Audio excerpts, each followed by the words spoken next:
Okay, so magandang gabi sa lahat ng nakikinig at sumusubaybay ng ating programang Media Patrol. Nandito naman po tayo at magkakasama-sama sa loob ng isang oras. Para sa opinyon, talakayan, hinaing ng bayan, tumawag lamang sa 0956-512-2086. Siyempre, dito lamang po yan sa impilan ng Paranaque Net Radio Worldwide.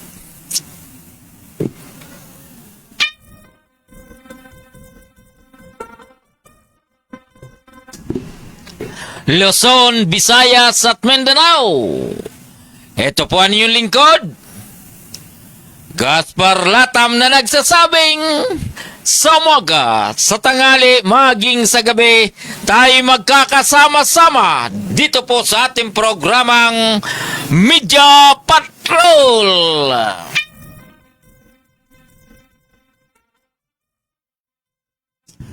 Ngayon po ay March 25, Miyerkules. At dito po sa Metro Manila, hindi na nagkakanda-ugaga ang ating Department of Social Welfare and Development. Ganon din po ang lokal na pamalaan of Metro Manila. Dahil yung pong ating mga drivers, operator ng jeepney, ay sila ay nakatanggap ng 5,000 pesos para doon po sa counterpart ng pagtaas ng presyo ng krodo o yung gasolina or diesel. Nakatanggap na po sila ng 5,000 pesos.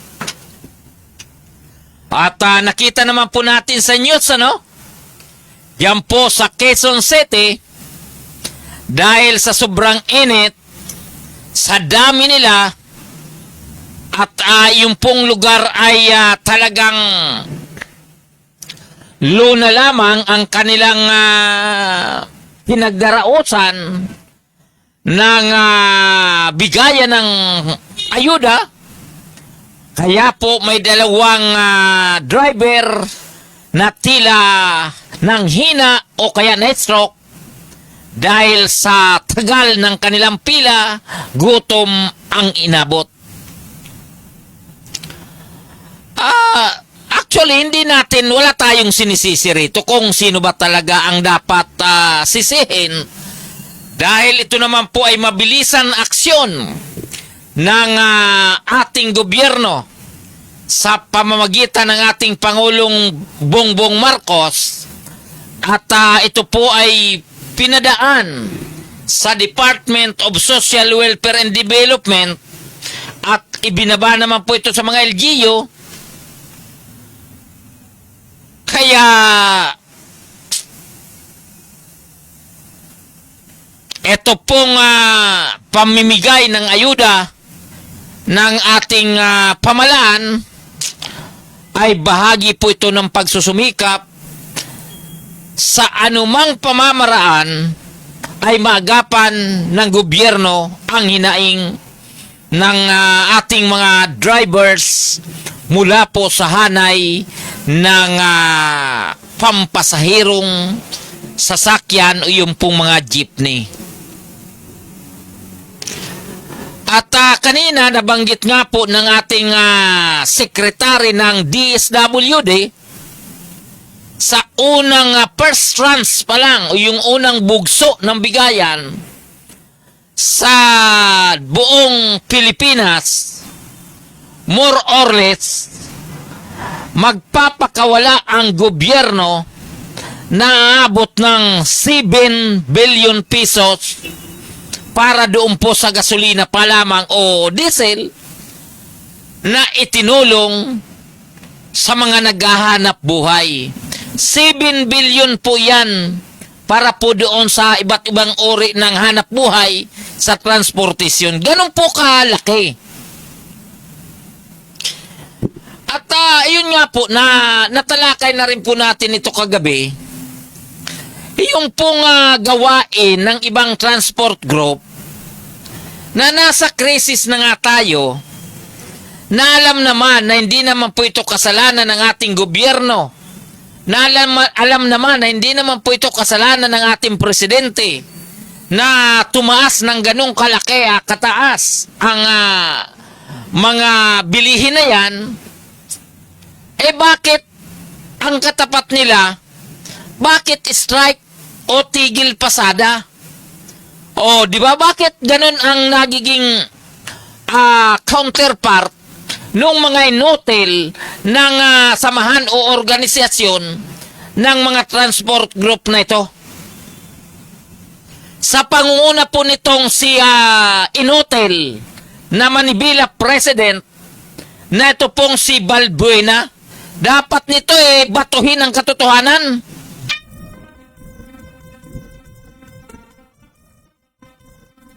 Oh, di ba? Kasi tingnan mo, binibit-bit niya ang kanyang mga miyembro, opisyalis ng Manibela na yan para mag-strike.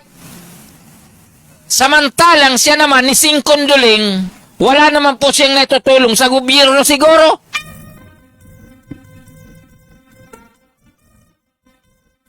Wala naman siyang naitutulong doon po sa mga driver sa ganong sitwasyon.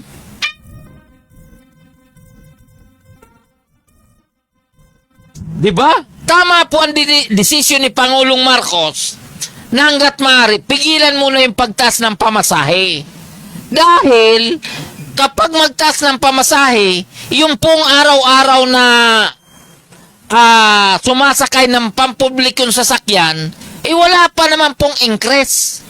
Hindi pa naman po nagtaas ng sweldo.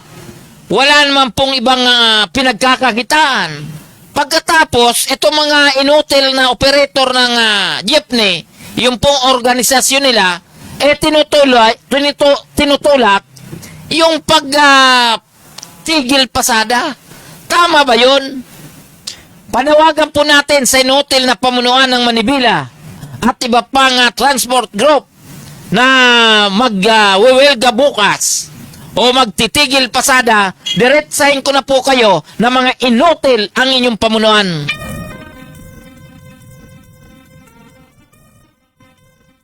Inotel.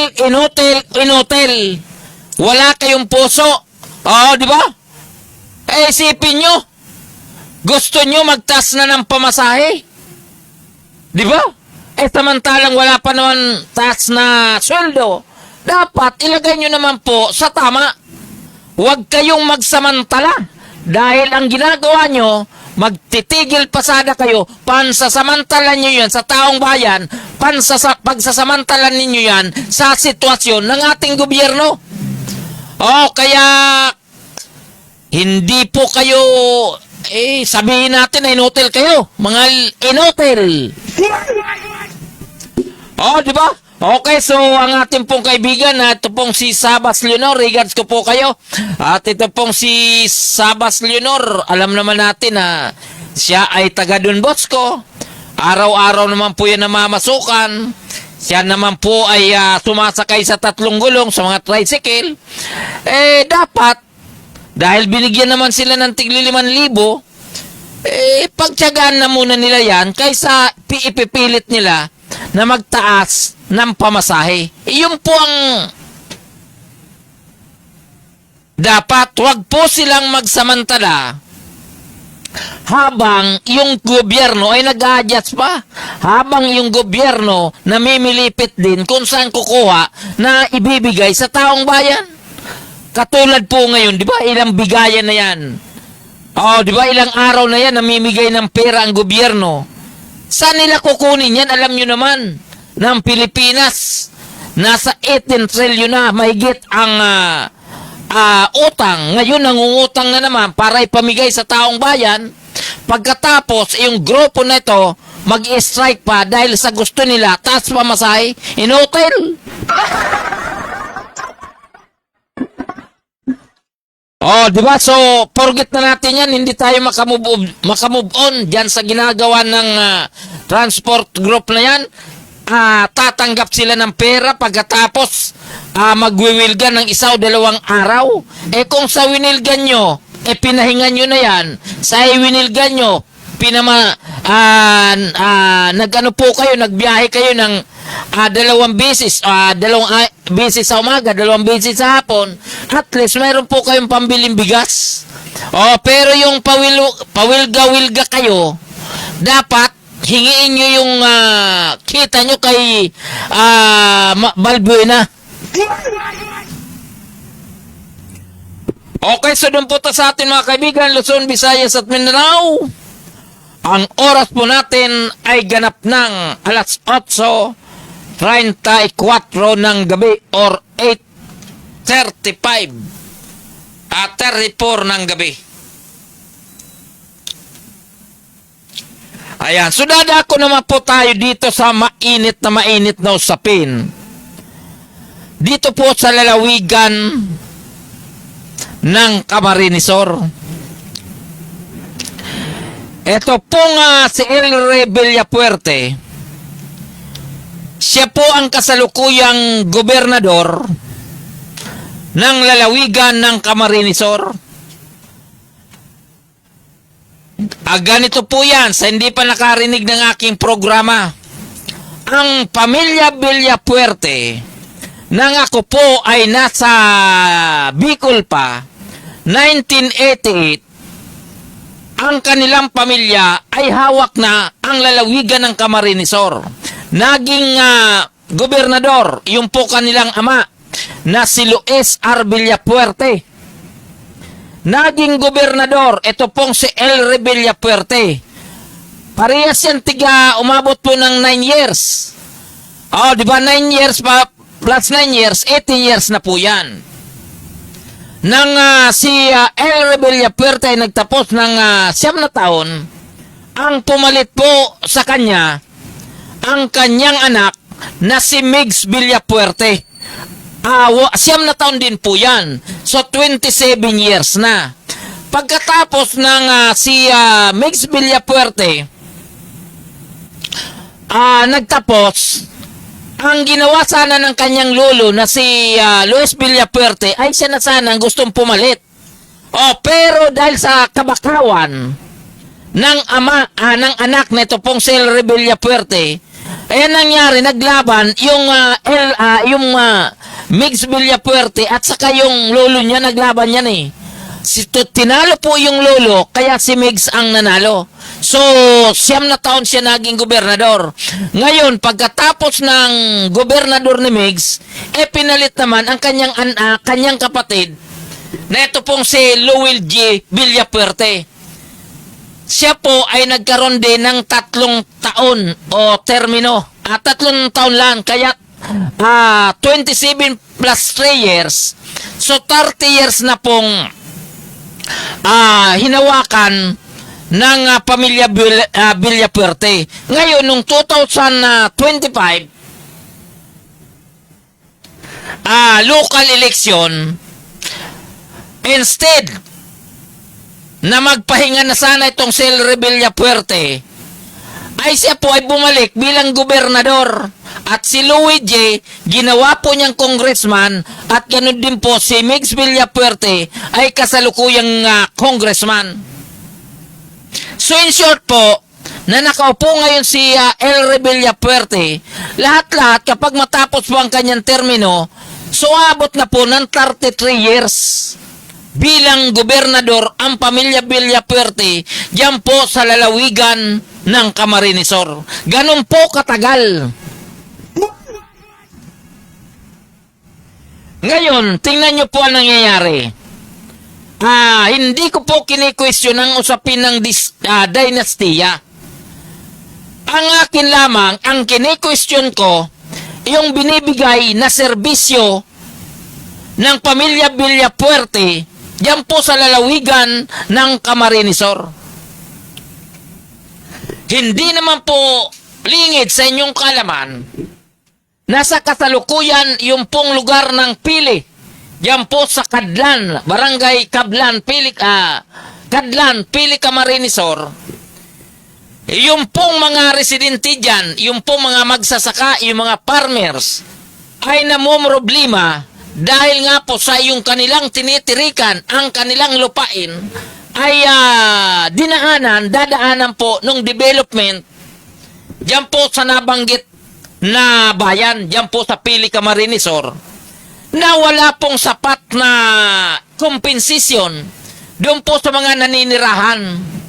So ang kawawa po dyan, yung pong naninirahan na naman, yung mga residente. O, di ba?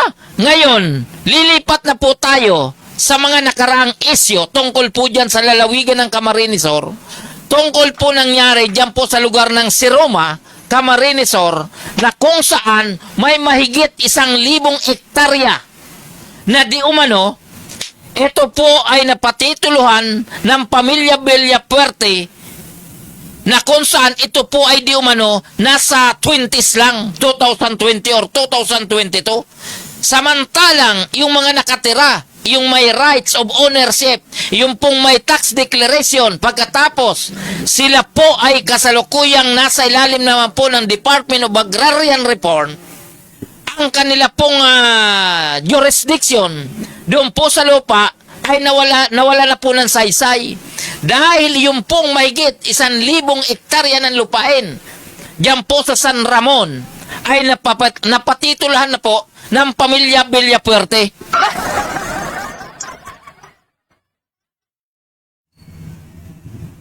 Isipin niyo po yan.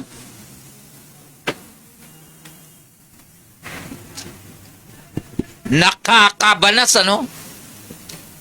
Pinagkatiwalaan kayo ng mga Bicolano. Pinagkatiwalaan kayo ng mga taga Camarinesor. Pagkatapos ang igaganti ng pamilya Villapuerte, yung lalagyan ng titulo ang mga lupain ng mga naninirahan diyan po sa Siroma. Masaklap, ano, kung tutusin. Ako po ay gusto ko pong ipalam sa inyo, sa ating mga kaibigan, sa ating mga nanonood ng yung lingkod, ay tunay na Uragon. Ako po ay taga Camarinesor diyan po sa Tigaon. Kaya nga po ito, tayo po ay naiirita dahil ito pong El Villapuerte, parang may pinagmanahan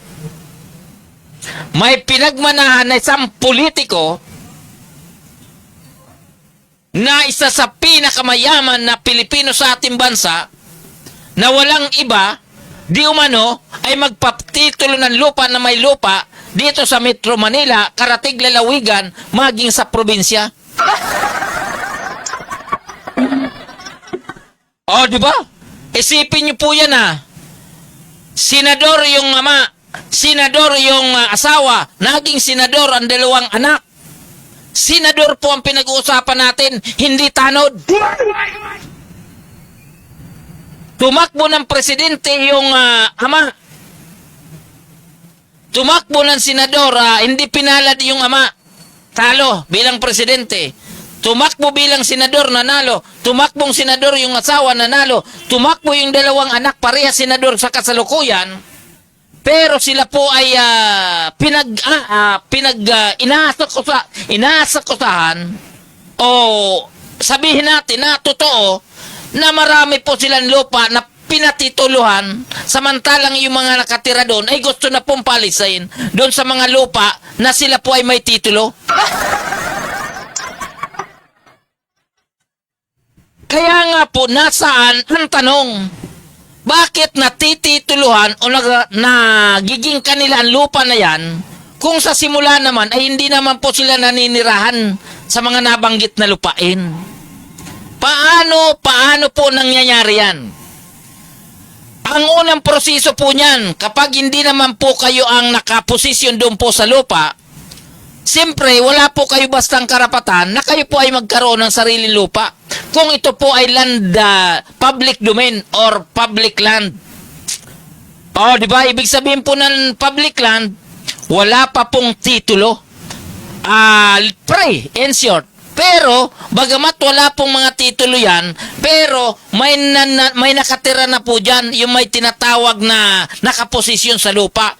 Yung mula sa ninuno, doon na po sila nakatira. So, sila po ang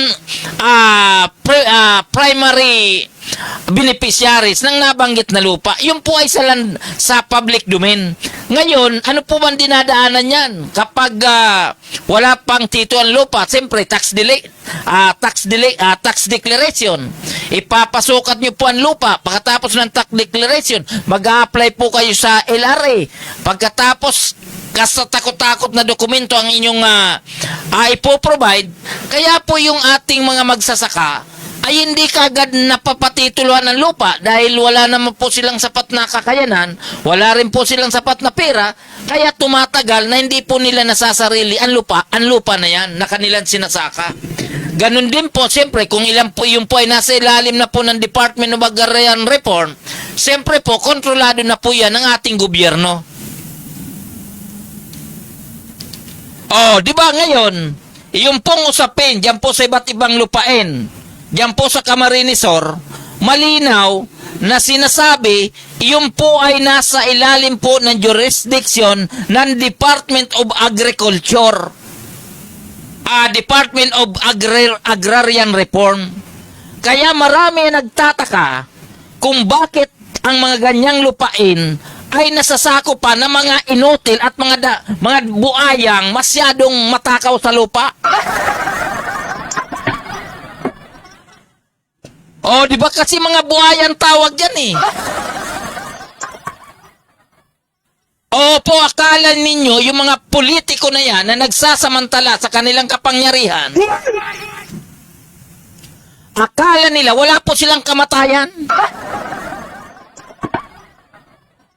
Oh, di ba ayaw po natin magbanggit ng pangalan dahil una, kapag nagbanggit tayo, baka tayo kasuhan ng rape.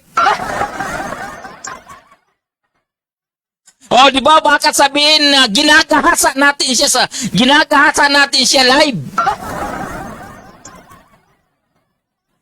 Oh, di ba ito po ay biro lamang kasi alam niyo naman po sa usapin ng cybercrime o sa usapin ng libel ay bagamat maliit na kaso yan sa isang mga media practitioner, pero kapag ang batas ay may pera,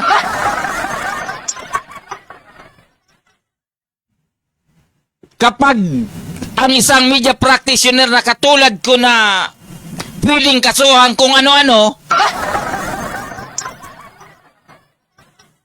kahit may pampiyansa ka, malamang tatalunin ka sa korte.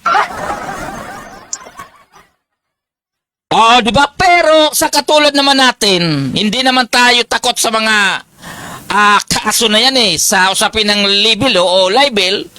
Ang atin lamang, iniiwasan din po natin na sabihin, naninira po tayo. Ang gusto ko pong ipalam sa inyo, ang media po ay mata, busis, tainga ng taong bayan. Opo, pero may limitasyon po yan kapag may nilabag ka ng batas. Kailangan ang pamamahayag ay tama.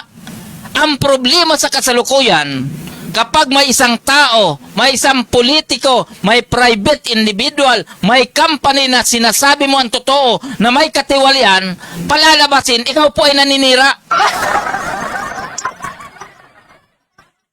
O, di ba? Masakit isipin na kapag ikaw po ay nagsasabi ng totoo, lalong-lalo na po kung may isyo, lalong-lalo na po kapag may katiwalian, maging kakakilala mo, sasabihin, naninira ka. Lalo na po kapag ang tinatamaan ay mga politiko.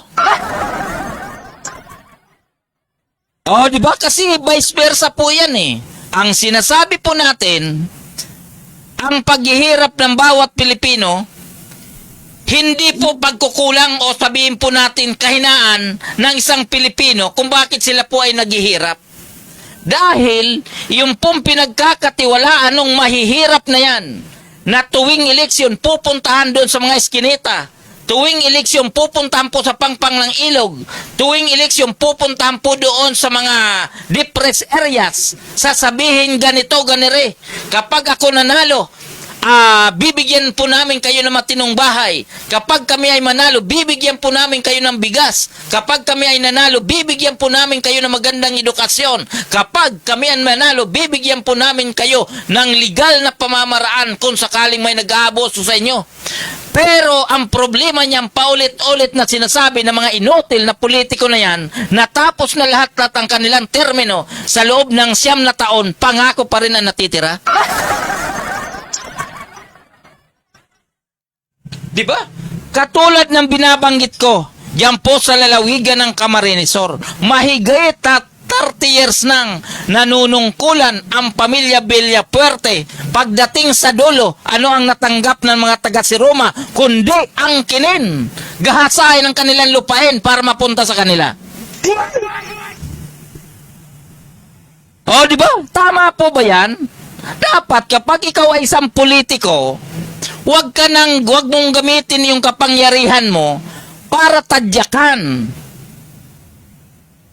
para apihin, para paalisin yung mga taong nananahimik doon po sa kanilang tinitiran, sa kanilang sinasakahan. O, di ba? Sana wag naman pong ganon. Sasabihin daanin natin sa legal na pamamaraan. Batas sa batas ang kapal na mukha mo. Batas sa batas, inapaikot nyo nga ang Department of Agrarian Reform. Batas sa batas, napaikot nyo nga, napaikot nyo nga po itong LRA. Napaikot nyo nga po itong Registry of Deeds. O, di ba? Kasi, isang kahig, isang tuka, kakain lang po yan isang bisis o 2 bisis sa maghapon. Pagkatapos, sasabihin nyo po, sa korte tayo maglaban? Nasaan ang puso mo niyan? O, di ba nasaan ang puso nyo? Nahahamunin po ninyo yung mga magsasaka na sa legal na pamamaraan kayo mag-usap. O, di ba? Hawak nyo ang judge. Hawak nyo ang kapulisan. Hawak nyo yung mga department heads ng mga dadaanan, mga dokumento na yan. Nakakapikong ka. Dati natutuwa ko sa inyo dahil kahit papano, sinasabi ninyo na kami ang magbibigay ng kaunlaran. Kami ang magbabago ng politika sa Camarines Sur. Dahil sabi ninyo yung katunggali nyo yung pamilya Alpilor, yung katunggali nyo na pamilya Puente Villa, sinasabi nyo na walang nagawa diyan po sa lalawigan, pero lumalabas ngayon na kayo pala ang pinaka-inutil dyan. O, di ba? Sana yung po mga alipores o soportadores ng pamilya Villapuerte, diyan po sa lalawigan ng Camarines Sur, sana magbago na po kayo ng pananaw. Magbago na po kayo ng pananaw. Dahil kapag hindi nyo po sinopel ang kapangyarihan ng mga yan, dyan po sa lalawigan ng Camarines Sur, baka pagising ninyo, sa dagat na kayo nakatira.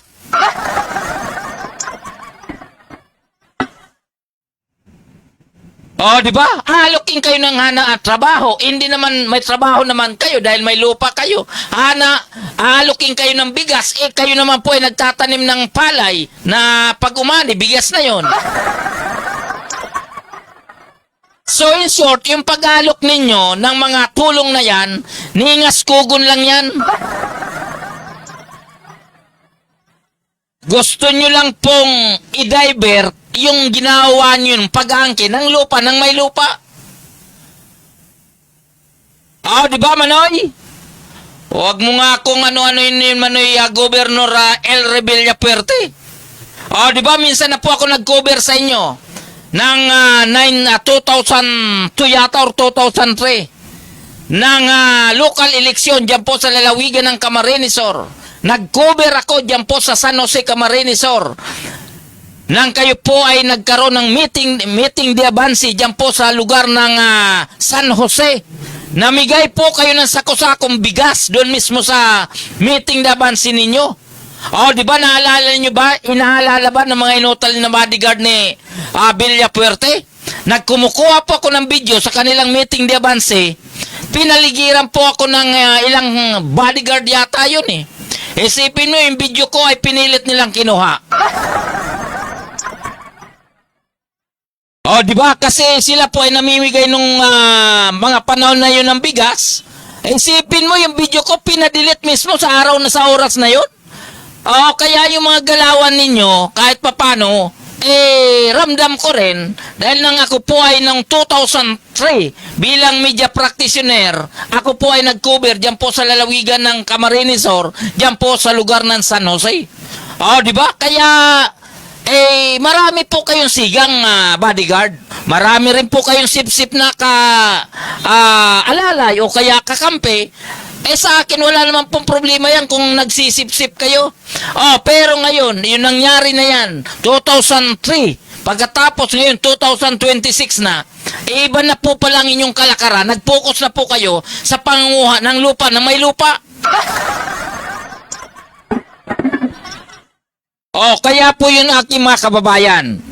Ako po ay taga-Tigaon, Camarines Sur.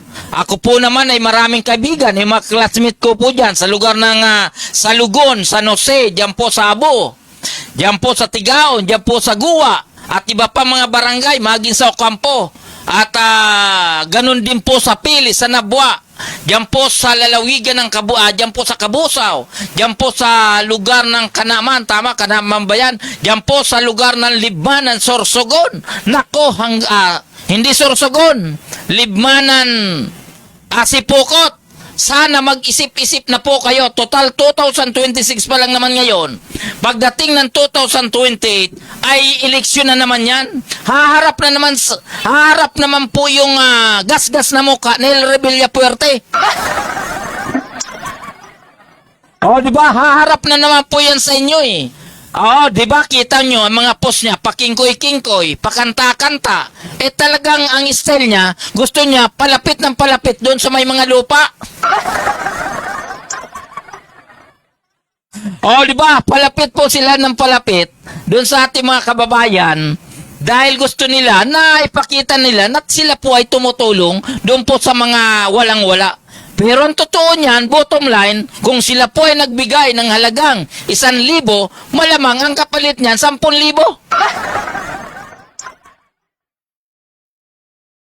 Di ba? Yung po mga kaibigan natin, yung po mga taga Camarines Sur na ating taga subaybay sa ating programang ito. Sana naman, matuto na po tayong mag-isip. Huwag na po tayong pabula ng pabula sa mga Villapuerte.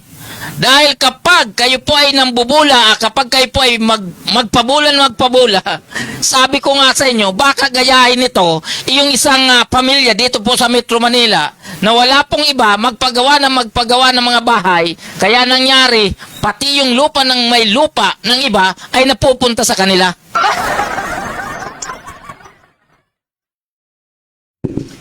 Pwede po ba yan? Pwede po ba yun, Manoy? Mga Manay. Wala po tayong personal na galit sa pamilya Villapuerte. Ang kine-question po natin dito, yung pong kanilang pangangamkam ng lupa, di umano, batay na rin po doon sa mga residente. At mabuti na lang, yung pong may matitinong kaisipan, may mga gagandang poso na nagsiservisyo din po sa ating mga kababayan dyan. Yung pong pamilya Puentevilla, ito pong pamilya Rodriguez, pamilya ng Alpilor at iba pang mga local executive na tumutulong dyan po sa nabanggit na bayan. Sana, yun po ang tingnan ninyo. Bigyan nyo po ng pagkakataon ang mga ito. Dahil kapag hindi nyo po binigyan ng pagkakataon yan at tuluyan po kayong maniwala sa kasalukuyang gobernador Diyan po sa lalawigan ng Camarines Sur, malamang pagdating ng panahon, wala na po kayong kinabukasan.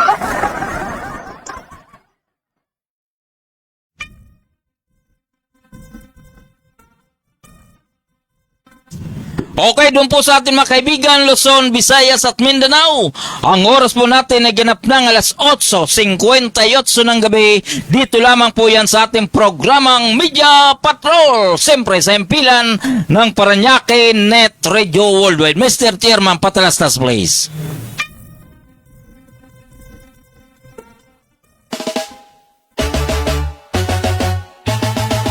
Paranaque Net Radio, kami ang kasama mo. Hatid ay saya't kwento sa bawat panin ng mundo. Kasama si Gaspar Latam, tagapagbalitang tapat. Laging nasa ere, serbisyo ay sapat. Oh, Paranaque Net Radio Worldwide, boses ng bayan, boses ng mundo. At kasama si Gaspar Latam, laging handang magatid ng totoo sa himpapawid. Boses ay malinaw, balita't musika sa puso'y dumadlaw.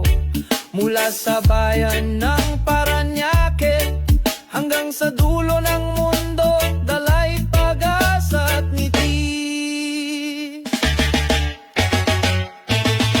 O Paranaque Net Radio, kami ang kasama mo. Hatid ay saya't kwento sa bawat panig ng mundo. Kasama si Gaspar Latam, tagapagbalitang tapat. Laging nasa ere, serbisyo ay sapat. Kwento ng masa, boses ng bawat isa. Makulay na buhay dito ay nagsasama. Walang hadlang, oras o distansya. Basta't neto'y bukas, abot namin ang lahat. O Paranaque Net Radio, kami ang kasama mo. Hatid ay saya't kwento sa bawat panig ng mundo. Kasama si Gaspar Latam, tagapagbalitang tapat. Laging nasa ere, serbisyo ay sapat. Kung Paranaque Net Radio Worldwide, boses ng bayan, boses ng mundo. Pagkasama si Gaspar Latam, laging handang magatid ng totoo.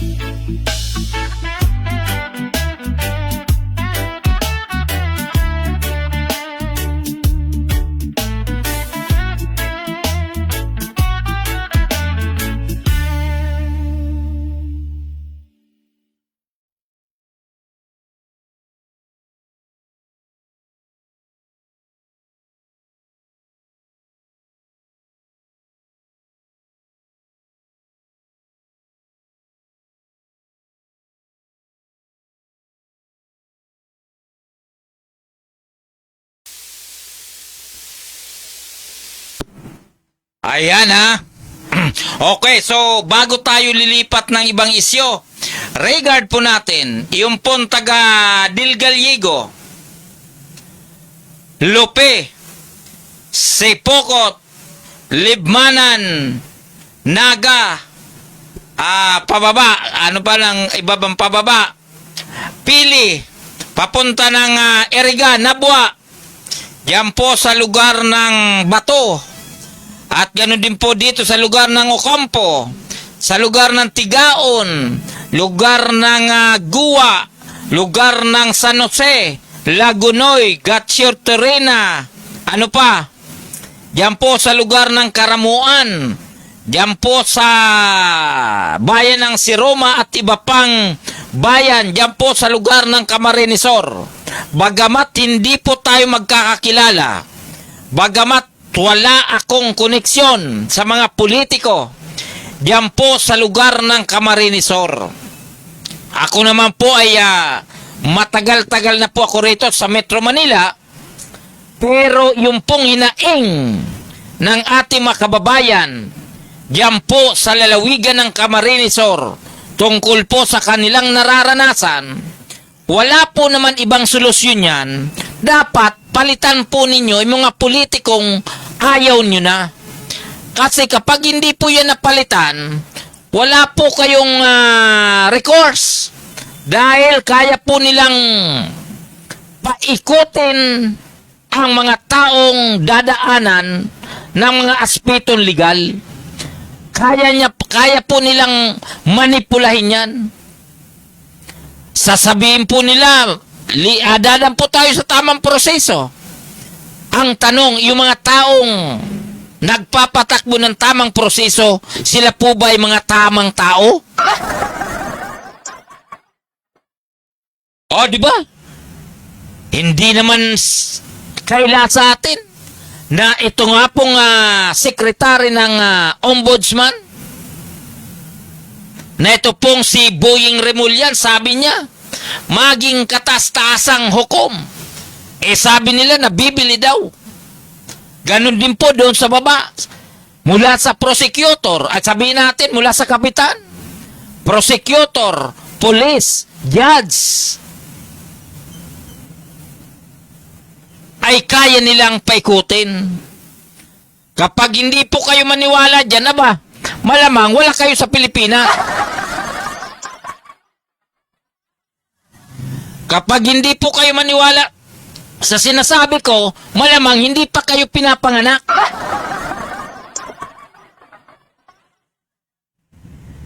Kapag hindi po kayo maniwala sa akin, malamang tinatamaan kayo. O, di ba? Kasi sa tanda ba naman natin ito, sinasabi nga, bakit hanggang ngayon, yung mga nakakasuhan na mabigat, bakit karamihan kapag mamayayaman acquitted, pero kapag mahihirap, kulong? O, di ba? Sa usapin ng lupa, maglaban kayo between mahirap at sa kamayaman. Kung sabihin ninyong manalo ang mahirap, ay talagang swerte na kayo. O, di ba? Pag naglaban ang mayaman at saka mahirap tungkol sa lupa, yung mahirap may original na titulo, pagkatapos yung mayaman, bago ang titulo. O, di ba? Magtatanong kayo, si Gaspar naman, bakit nakakapagsabi yan? Kahit ang inyong lingkod ay ganito, ay kahit papano nakapagtrabaho po ko sa law firm ng halos 12 taon. O, di ba? 12 taon, iba't ibang kaso naman ang nalaman natin. Iba't ibang kaso naman ang nilakad natin. Iba't ibang kaso yung prinoproseso natin. Kaya iba't ibang kaso rin ang alam natin na nagkakaroon ng katiwalayan pagdating sa korte. O, di ba? Kaya po natin ito nasasabi dahil totoo naman eh. Sabi nga ang justice system natin ay kailangan din po ng kalibresyon. Kailangan din daw pong ayusin. Marami po nagsasabi mga abogado, maging judge, maging Supreme Court. O, di ba? Sa desisyon nga lang ni Sara Duterte, tungkol po doon sa pagpabor, doon po sa kaso ni Sara sa impeachment trial, sinasabi nga po nila na tila nagkaroon ng focus-focus o nagkaroon ng hindi magandang desisyon. Wala na akong pakialam doon kasi hindi naman ako nakikialam doon. Sabi lang po nung mga magagaling sa batas, tayo naman ay nagre-rely doon. Nagre-rely lang doon. Ang sinasabi ko po, yung nadaanan po natin mula po sa barangay, sa prosecutor, sa MTC at sa KRTC, maging sa CA, at doon po sa Supreme Court, ibang level na po yun. Di ba? Yung po ang bahagi ng ano natin Siyempre, kapag regular court, siyempre, magsisimula po yan sa MTC, RTC, Court of Appeals, ganun din po sa Supreme Court. Kapag sa mga naman, sa taong gobyerno naman, karamihan, ito po ay sa ombudsman, pagkatapos papunta po sa Sandigang Bayan. Yun po ang nagiging proseso. Ngayon, ang pinag-uusapan po natin, na diin po tayo sa usapin ng proseso kung paano po napapatituluhan ang lupa. Di ba? So, dito sa Metro Manila, sa lalawigan ng Cavite, marami pong kaso dyan tungkol sa lupain. Dito po sa lalawigan ng Bulacan, dyan po sa lugar ng Caloocan. May kaso po dyan na talagang napakalawak din po ang lupain ang involved. Opo, nanalo na po sa RTC.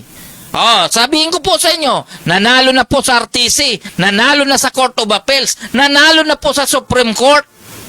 May mga desisyon na po yan pero sa isang iglap, maging yung desisyon ng Supreme Court sa isang iglap na baliktad.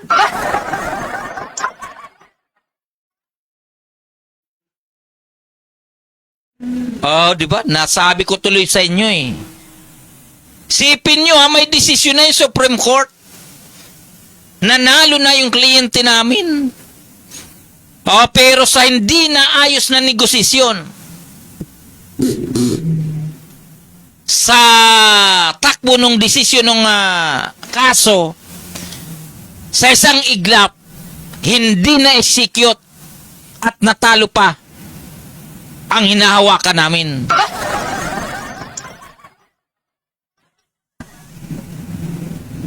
Di ba? Ganun lang kasimple ang labanan pag sa usaping legal. Kapag ikaw po ay may pera, may koneksyon, lahat nagbabago. Ayan, okay. Doon po sa ating mga kaibigan, ang oras po natin ay alas 9:11 na ng gabi. So, lilipat na po tayo dito sa maituturing natin na mainit na balita. Kahit naman po ito sa Metro Manila, sa probinsya, malamang mararanasan po ito. Yung pong pagtaas ng mga local basic commodities. Una, bigas, karne, isda, mga gulay at iba pang uri ng basic commodities ay hindi na po ito maiiwasan. Huwag na po tayong mag-relax. Kung nagtaas po ng 5 piso, kung nagtaas ng 10 piso ang ating binibili, huwag na po tayo masyado mamroblema dyan. Dahil nga po epekto na po ito ng pagtaas ng presyo ng mga krudo ng gasolina. At sinasabi nga po na more or less, ang presyo ng manok, halimbawa na lamang sa kasalukuyan 200, baka po ito sumipa hanggang 300 pesos. Mabigat na po ito kung tutusin. Pero kung yun nga po ang lumabas sa assessment, yun po ang lumabas sa tagging ng presyohan ng Department of Trade and Industry or DTI, di ba? Dahil silang namamahala dyan, yung mga DTI at iba pang local office na nagmo-monitor ng presyuhan ng mga ng mga basic commodities. Sa akin lamang, kung talagang nagtaas, dahil nga po sa yan ay binabiyahe naman mula sa lalawigan papunta na Metro Manila, sa presyo ng gasolina o diesel na kanilang ginagamit, kailangan po talaga sila magtaas. Kaya lang, vice versa, masasabi na naman na kakulangan na naman yan ng gobyerno. Dahil hindi na pigilan ng pagtaas ng presyo ng mga bilihin.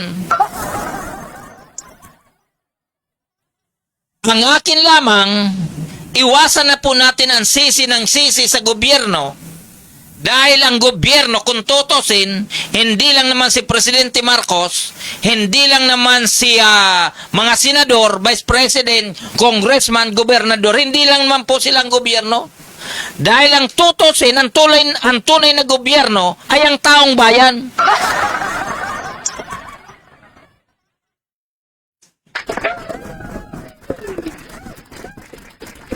Tama po ba, Mr. Miguel Alberto Madrid? Tama po ba sabihin ko, Miguel, na ang gobyerno talaga, ang tunay na gobyerno, ay ang taong bayan? O, di ba? Kasi, kaya po tayo may presidente, dahil iyan po ay hinalal ng taong bayan. Sila naman po ay ating pansamantalang pinagkakatiwalaan para mamahala ng ating bansa. Pansamantala lamang yan. 6 na taon, panibago na naman na eleksyon at pipili naman po tayo ng bagong presidente at iba pang nanunungkulan sa bayan. Ang gusto ko pong palabasan dito, sa usapin ng local commodities naman, o mga basic commodities, dapat yung taong bayan unawain ang sitwasyon. Lalong-lalo na po kung ito naman pagtaas na ito ay tunay na may mga dahilan. Katulad lang po ng sitwasyon ngayon, dati-rati bumibili po tayo ng 57, 58 na gasolina or diesel, pero ngayon mahigit ng 100, in short, valid ang pagtats ng mga basic commodities. Wala po tayong magagawa dyan kung tutusin. Ang akin lamang, dahil tayo po ay may tuturing natin na ang masa ay gobyerno, dapat maging aware po tayo sa ganitong mga sitwasyon. Di ba, Mr. Miguel Alberto Madrilihiyos? Aba, matindi ang apelyido talaga ni Miguel. Hirap akong unawain ang apelyido ni Miguel. Hirap akong bigtasin. Pero pag makita mo ito kung gaano kalaki, naiwan ko lang kung hindi mo mabibigkas ng tama ang kanyang apelyido. Talagang basketball player po itong si Miguel. Opo, kaya alam ni Miguel ang sinasabi ko na ang tulay na gobyerno ay ang taong bayan. Ang akin lamang, halimbawa tayo po, nasa palengke, dapat tayo na po ay magmahal din po sa ating kapwa.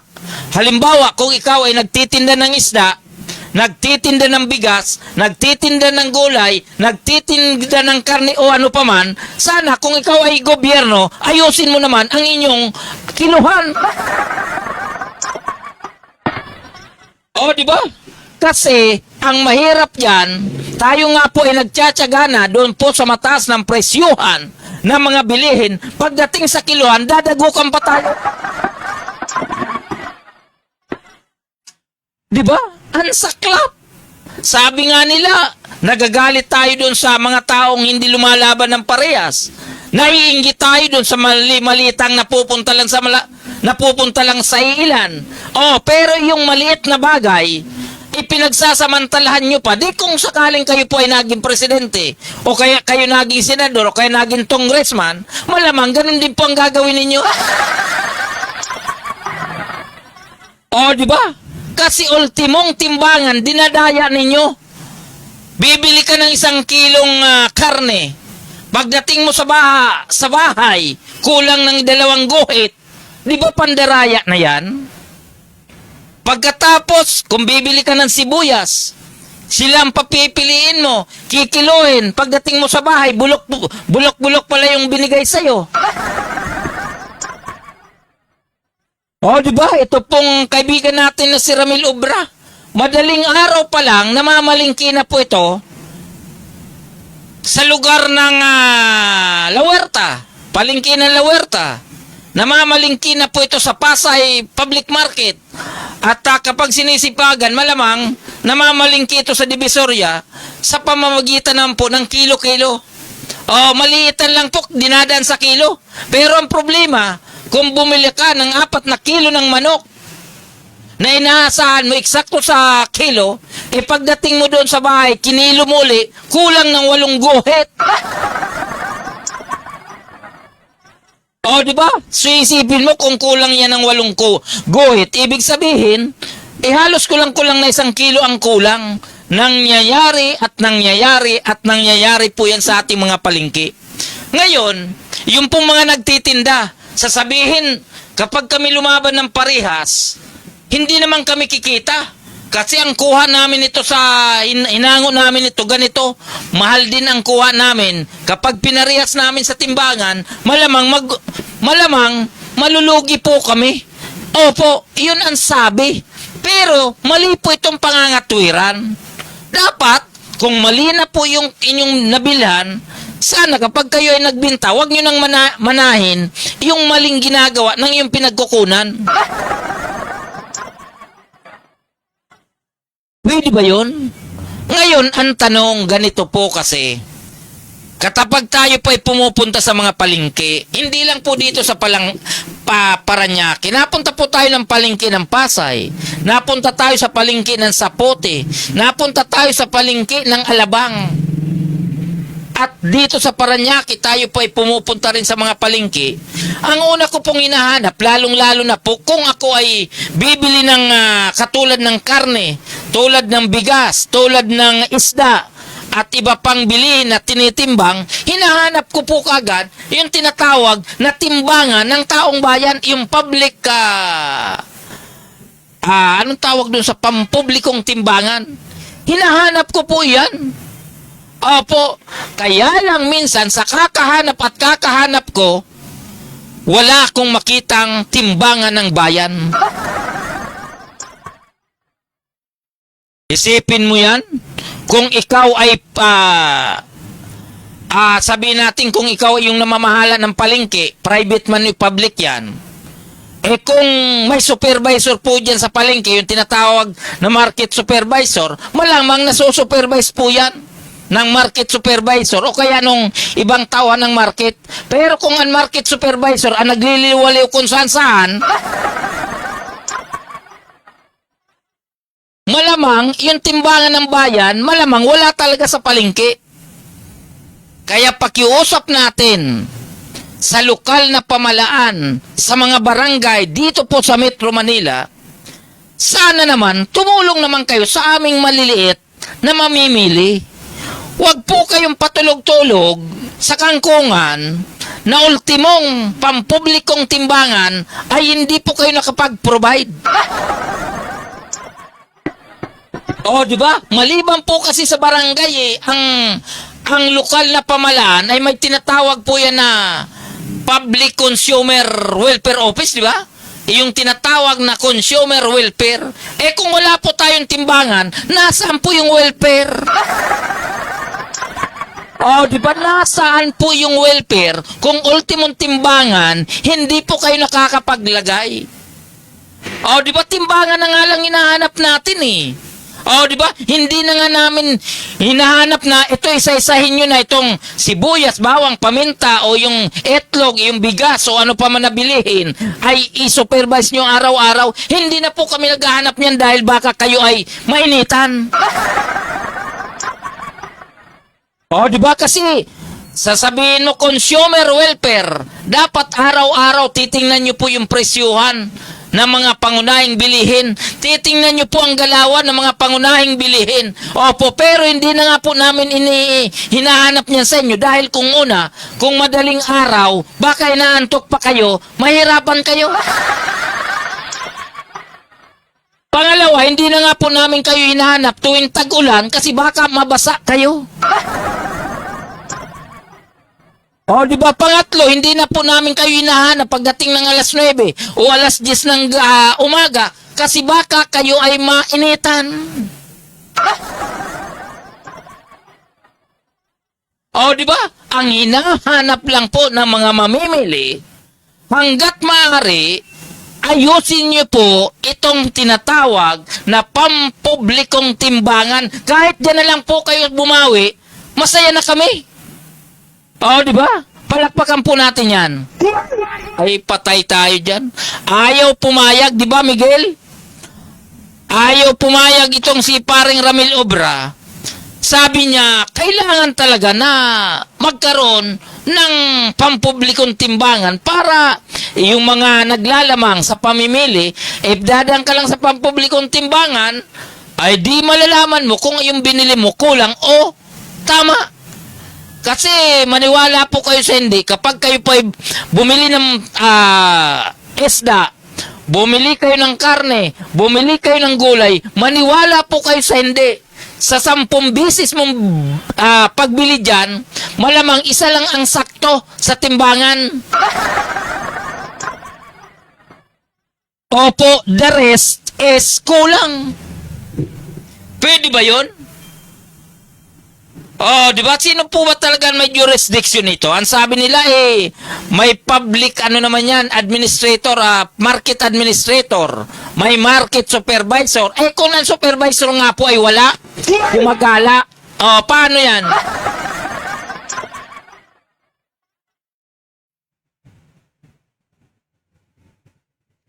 Oh, di ba na ano lang tuloy ako sa issue na to?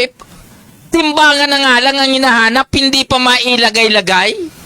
Oh, sasabihin pag nakita, nasaan ang timbangan natin? Ay, pasensya ka na kasi mamaya pa yata ilalagayan. Oh, di ba minsan natanong natin bakit wala yung timbangan? Kasi sinisira nung mga may tindang sinisira daw nung mga nagtitinda ng gulay. Sinisira daw nung nagtitinda ng manok o isda o ano pa mang karne. Sinisira daw, kaya every now and then nasisira yung timbangan. Kaya ang ginawa nila, instead na ipaayos o palitan ng timbangan, ay wala na tuloy. Ayan, tinatawagan po natin ang mga public market administrator, public market supervisor, local consumer welfare office. Sana hanggat maaari hindi namin kayo inuutosan. Ang hangad lang namin, gawin po ninyo ang inyong trabaho. Dahil ngayon sumisipa na ang mga bilihin, baka kayo patulog-tulog pa lang. O, kilos-kilos naman po kayo kapag may ganitong krisis. Kilos-kilos naman po kayo, magpakita naman po kayo ng gilas dahil trabaho nyo naman yan. Hindi naman po kayo inuobliga na pumunta na madaling araw, hindi naman po kayo inoobliga kung anong oras kayo pupunta dyan. Ang importante, ma-maintain po ninyo yung dapat nyong i-maintain sa mga pampublikong palengke o pampublikong pamilihan. Yun lang naman ang hangad natin. Di ba? Tinatawagan natin ang Pasay, Maynila, Las Piñas, Muntinlupa, maging dito sa Makati kasi medyo mga high class ang tao rito. Kahit wala na akong pakialam sa timbangan kasi may mga pera naman sila dito na lang po sa Metro Manila, tinatawagan po natin yung mga namamahala sa market. Ganon din po sa local consumer welfare. Ganon din po at yung po mga barangay. Sana tulong-tulong naman po kayo habang ang presyo ng bigas, habang yung ating mga kababayan ay hirap sa buhay dahil nga po sa pagtaas ng mga pangunahing bilihin na hindi pa naman po nagtataas ang sweldo o kita ng taong bayan. Okay ba yon? Okay, doon po sa ating mga kaibigan, Luzon, Visayas at Mindanao. Ang oras po natin ay ganap ng alas 9:27 ng gabi. Dito lamang po yan sa impilan ng Paranaque Net Radio Worldwide. So yun po ang panawagan natin. Kilos-kilos naman po tayo para yung mga presyo ng mga pangunahing bilihin ay hindi po tayo double dagok. Okay, so yun lang At baka yung pong mga nagtatrabaho sa marketa, baka sabihin ninyo, naninira na naman ako, huwag kayong ganyan. Opo, kahit tayo po ay nananawagan na sana yung mga namamahala dyan ay magpakita kayo ng gilas dahil nga po sa siguradong sisipa at sisipa ang presyo ng mga pangunahing bilihin dito sa Metro Manila at iba pang panig ng ating bansa. Yun lang naman eh. O, di ba? Huwag kayo masyadong kapag kayo ay kinakalampag, sasabihin ninyo na ninira. Huwag kayong ganyan. Ang media ay busay, tainga, mata ng taong bayan yan. Hindi po yun mata ng department head. Hindi po yun mata ni Mayor. Di ba? Katulad nung nangyayari dyan sa lalawigan ng Laguna. Di ba? Sino po ang gobernador ng lalawigan ng Laguna? Ang gobernador po dyan sa kasalukuyan ay ang veteranong reporter, broadcaster na ito pong si Sol Aragones. Na kung saan sa kasalukuyan ay tila nagkakaroon ng gitgitan, na sa kasalukuyan ay nagkakaroon ng hatakan dahil sa kanyang galing, dahil sa kanyang sipag, dahil sa kanyang determinasyon, sa kanyang panunungkulan bilang gobernador ng lalawigan ng Laguna. Pero sa kanyang galing, lalong-lalo na po sa usapin ng kalusugan, sa pagpapaganda ng mga hospital sa iba't ibang munisipyo, sa iba't ibang lugar diyan po sa lalawigan ng Laguna, nagagalit po ang kanyang mga kalaban sa politika. Yung nagnanais na makabalik sa posisyon bilang gobernador, sa ngayon pa lang na halos wala pa nga pong isang taon nanunungkulan, ito pong si Gobernador Sol Aragones ay gusto na pong tiklopin ang kanyang determinasyon na maayos ang lalawigan ng Laguna. Na kung saan makita naman po natin sa usapin ng kalusugan, sa usapin ng mga hospital ay kanya po talagang inaayos at inaayos na. At sa kasalukuyan nga po ay di sinasagawa yung tinatawag na Anilag Festival, na kung saan naman maging ito ay inaatake rin. At ang mabigat po rito between dato, yung pong sinasabing troll o yung mga medyang tabingi, yung mga medyang tuwid at nga yung mga medyang partisan. Di ba? Kasi atin-atin na lang, wag nyo na pong ipagkwento ha. Atin-atin na lang. May mga media naman po talagang nababayaran. Iniisip ko nga po kung kasama ko doon. Opo, pero ang problema, palagay ko hindi ako kasama dahil wala naman nag-aabot sa akin. Di ba kasi katulad sinabi po ni Congressman sino ba yon? Yung 18 Marines, sinasabi nga po nila na ang media daw ilingguhan kapag pinadala ng pera doon sa bahay nila, linggo or weekly pumupunta sa bahay ng isang media. Para sa yung lingguhan na yon, siyempre, bayad yun. Kung totoo po ang sinasabi noong Marines na yan. Pero kung hindi, magiging hipokrito naman tayo pag sinabing lahat ng media ay tuwid. Hindi po totoo yan. Ang iba po dyan, tuwad na tuwad.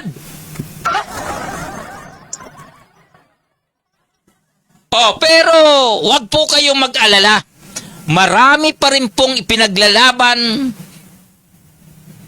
Marami pa rin pong naninindigan na mamamahayag. Marami pa rin pong journalist na naninindigan sa prinsipyo bilang isang mamamahayag o kaya isang media practitioner. Yun po ang ating pagkakalam. So ngayon, sana sa ating mga kababayan, lalong-lalo na po dyan sa lalawigan ng Laguna, si Sol Aragones naman ay hindi po yan politiko talaga. Siya po ay nailuklok lang bilang lingkod bayan dahil sa kanyang husay sa kanyang propesyon naman bilang batikang reporter, journalist ng kilalang media outlet dito po sa ating bansa. Siya po ay naging congressman, malinaw naman. Halos 9 na taon. Marami po siyang nagawa. Siya po ay tumakbo sa unang pagkakataon bilang gobernador. Hindi naman po siya pinalad. Dahil mas pinalad yung isa na, sabi nga po nila, batikang sa pagsiservisyo. Pero yung mga hospital, kapag iniikot mo, naglilimahin. Nakatapos po sila ng 9 na taon bilang gobernador. Nang siya po ay nakatapos ng 9 na taon, ipapalit po sana ang kanyang asawa, pero hindi na po pinagbigyan ng mga Lagunense o yung mga taga-Laguna na kung saan tinalo niya ang kanyang katunggali noong 2025 sa gubernadorial slate o sa karera yan po bilang gobernador. At ang pinili nga po, ito pong si Sol Aragones. Doon po sa mga politiko na hindi natutuwa sa magandang takbo ng lalawigan ng Laguna, sana naman hanggat maaari, huwag nyo na munang politikahin yung tao. Dahil wala pa nga pong 1 taon siya po ay nanunungkulan. O, di ba? Wala pa naman pong eleksyon. 2028 pa lang naman ang eleksyon. In short, hindi po araw o oras o buwan o taon ng pamumulitika ngayon, bagkos taon ng pagsiservisyo para sa taong bayan. O, di ba? Yun naman talaga eh. Kaya kung sino man ang gustong sumira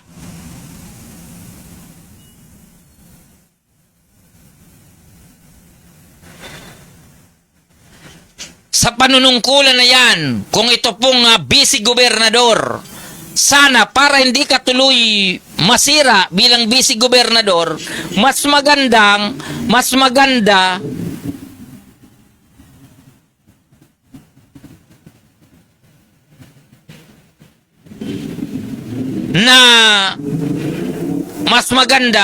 na makipagtulungan ka na muna bilang vice-gobernador yan po sa lalawigan ng Laguna. Kasi kapag hindi po ninyo yung ginawa,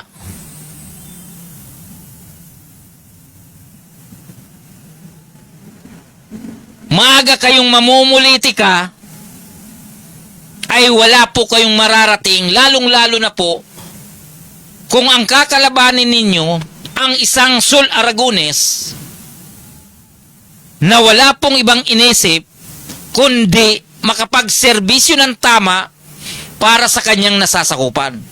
Inuulit po natin, hindi po ako kilala ni Sol Aragones. Hindi rin po ako kilala kung sinong mayor o vice governor diyan po sa lalawigan ng Laguna.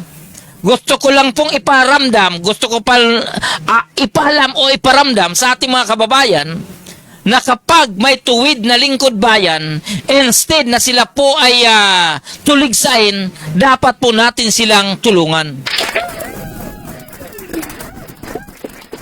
Oh, di ba? Yun naman ang dapat eh.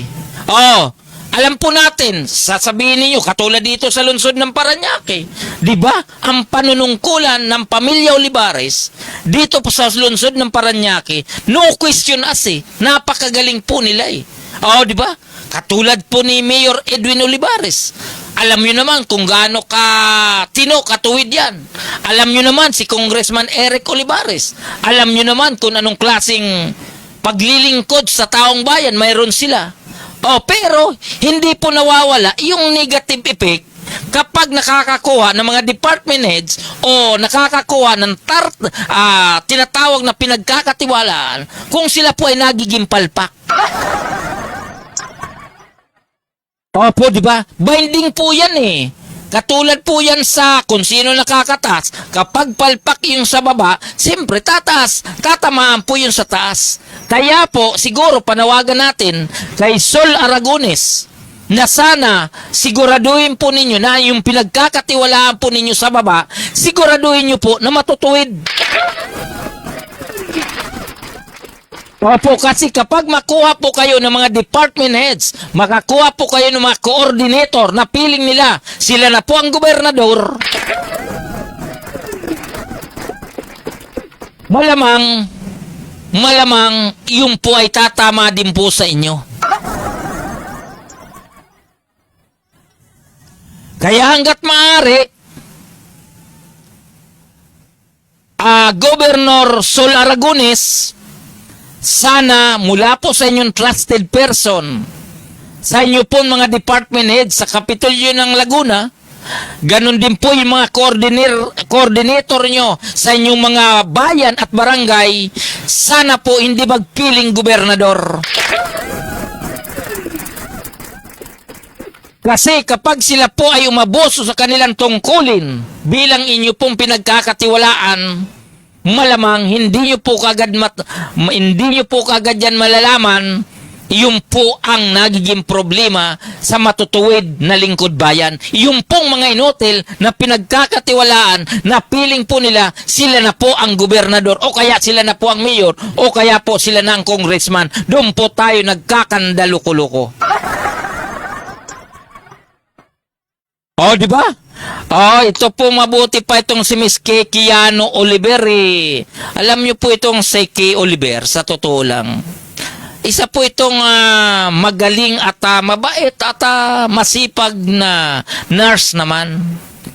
Oh, di ba? Kaya lang siguro sabi nga may mga dahilan naman may iba't ibang dahilan kung bakit ikaw ay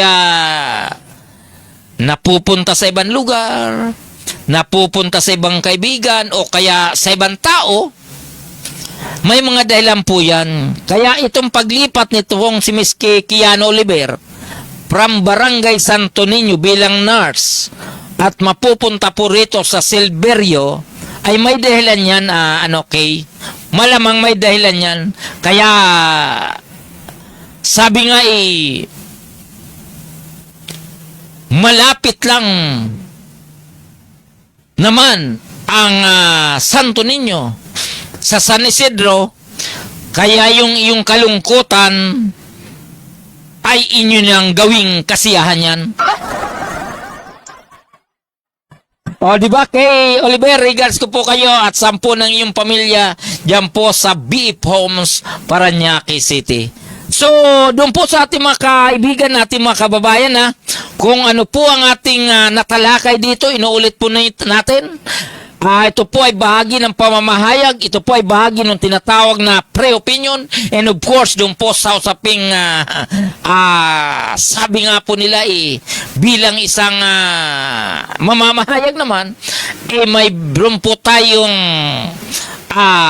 kalayaan sa ating opinion, ganun din po sa ating mga tinatalakay, lalong-lalo na po sa ganitong lehitimong program naman dito po sa ilalim ng Parañaque Net Radio Worldwide. Okay, so doon po sa ating mga kaibigan, malapit na po tayo magtatapos. Doon po sa hindi po natin nabati at yung pong pamunuan ng Philippine Digital Media Society Incorporated. Ganon din po yung pamunuan ng Parañaque Net Radio. At ganon din po yung mga kaibigan natin dito po sa Metro Manila. Yung mga kasama natin dito po sa Las Piñas, Parañaque, Pasay, Makati, Maynila, at dito po sa Calabarzon, maging dito po sa Kamanaba. Regards ko po kayo, at ganon din po yung ating mga kaibigan, yung pong 16 na punong barangay of the City of Parañaque. Regards ko po kayo, ganon din po ang ating butihing Mayor Edwin Olivares, and of course ang ating Congressman Eric at Congressman Brian Yamsoan at City Council. Okay, so doon po sa ating mga kaibigan, Luzon, Visayas at Mindanao. Ito po ang iyong lingkod, Gaspar Latam, na nagsasabing sa umaga, sa tanghali, maging sa gabi, tayo magkakasama-sama dito po sa ating programang Media Patrol. Ngayon po ay March 25, Miyerkules. Bye-bye! Bye-bye! God bless us all! Bye-bye!